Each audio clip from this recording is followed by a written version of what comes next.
പലർക്കും ഉള്ള ഒരു സംശയമാണ്, നമ്മുടെ ജീവിതത്തിൽ നമ്മൾ ധ്യാനം എത്ര സമയം ചെയ്യണം? 5 മിനിറ്റ് ചെയ്യണോ, 1 മിനിറ്റ് ചെയ്യണോ, 10 മിനിറ്റ് ചെയ്യണോ, 1 മണിക്കൂർ ചെയ്യണോ? അങ്ങനെയുള്ള തോന്നൽ പലർക്കും ഉണ്ടാകും. നിങ്ങൾ മുക്തി മോക്ഷം ആഗ്രഹിക്കുന്ന ഒരു വ്യക്തിയാണെങ്കിൽ നിങ്ങൾ 24 മണിക്കൂറും ധ്യാനത്തിലായിരിക്കണം.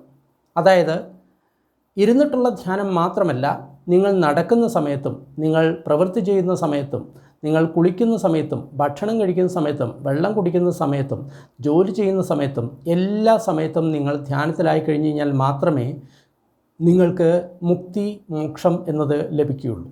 അപ്പോൾ ധ്യാനത്തിന് ഒരു ക്ലിപ്ത സമയമില്ല, ഇത്ര സമയം മാത്രം നിങ്ങൾ ഇരിക്കണം എന്നുള്ള നിയമമില്ല. എല്ലാ സമയത്തും നിങ്ങൾ ധ്യാനത്തിലിരിക്കണം. പക്ഷേ ഇരുന്നുകൊണ്ടുള്ള ധ്യാനം ചിലപ്പോൾ നിങ്ങൾക്ക് 1-2 മണിക്കൂർ മാത്രമേ നിങ്ങൾക്ക് ചെയ്യാൻ സാധിക്കുള്ളൂ. പക്ഷേ അതേ ധ്യാനം നിങ്ങൾ നിങ്ങളുടെ പ്രവൃത്തികളിലേക്കും കൊണ്ടുവരണം.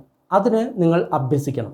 കാരണം നിങ്ങൾ 1-2 മണിക്കൂർ മാത്രമാണ് നിങ്ങൾ ധ്യാനിക്കുന്നതെങ്കിൽ ആ സമയത്ത് കർമ്മസംസ്കാരങ്ങളൊന്നും ഉണ്ടാകുന്നില്ല. പക്ഷേ ധ്യാനിക്കാത്ത എല്ലാ സമയത്തും പുതിയ പുതിയ കർമ്മസംസ്കാരങ്ങൾ ഉണ്ടാകുന്നുണ്ട്. അപ്പോൾ എല്ലാ സമയത്തും ധ്യാനസ്ഥിതിയിലാണെങ്കിൽ, അതായത് കണ്ണ് തുറന്നിട്ട് നിങ്ങൾക്ക് ധ്യാനിക്കാൻ സാധിക്കും, പ്രവൃത്തികൾ ചെയ്തുകൊണ്ടും നിങ്ങൾക്ക് ധ്യാനിക്കാൻ സാധിക്കും. അങ്ങനെ ധ്യാനിക്കുകയാണെങ്കിൽ പുതിയ കർമ്മസംസ്കാരങ്ങൾ ഉണ്ടാകില്ല, പഴയത് ഇല്ലാതായി പോവും. പെട്ടെന്ന് നിങ്ങൾ മുക്തി മോക്ഷത്തിലേക്ക് എത്തും.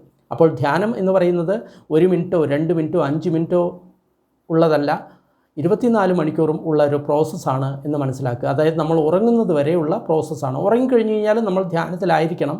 അത് ഉയർന്ന അവസ്ഥകളിലായിരിക്കും നമ്മൾക്ക് കിട്ടുക. ഇതേപോലുള്ള കൂടുതൽ വീഡിയോകൾക്ക് ഡിസ്ക്രിപ്ഷൻ ബോക്സ് നോക്കുക.